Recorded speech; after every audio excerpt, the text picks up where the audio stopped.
Rajarbagh police লাইনের আমাদের police বাহিনীর যে ত্যাগ, যে রক্তদান, সেটাই বাংলাদেশের স্বাধীনতার যুদ্ধের ঘোষণার সূচনা বলে আমরা জানি।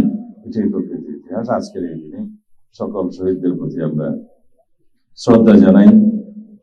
বাংলাদেশের মুক্তিযুদ্ধে, স্বাধীনতা যুদ্ধে যারা শহীদ হয়েছেন, আত্মত্যাগ করেছেন, বিভিন্নভাবে যারা পঙ্গুত্ব বরণ করেছেন, সকলকে আমরা আজকের এই জাতীয় দিনে, স্বাধীনতা দিবসে, জাতীয় দিবসে স্মরণ করি।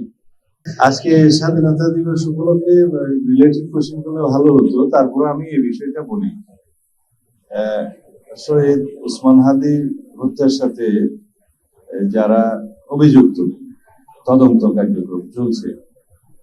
একবার চার্জশিট প্রদান করা হয়েছিল, সম্ভবত নারাজি দেওয়ার কারণে পুনরায় তদন্ত হচ্ছে।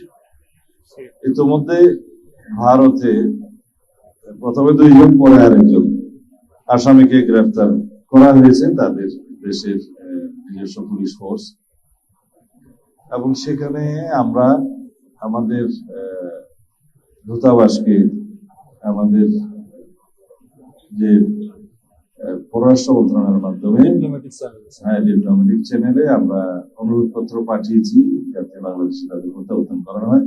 এখানে স্বরাষ্ট্র মন্ত্রণালয়ের ভূমিকা হচ্ছে আমরা আনুষ্ঠানিকভাবে গ্রেফতারি পরোয়ানা সহ আমাদের অনুরোধপত্র পররাষ্ট্র মন্ত্রণালয়ের মাধ্যমে আমরা প্রেরণ করেছি, যাতে এক্সট্রাডিশন চুক্তি অনুসারে সেই সমস্ত আসামিকে আইন মাফিক বাংলাদেশের কাছে হস্তান্তর করা হয়।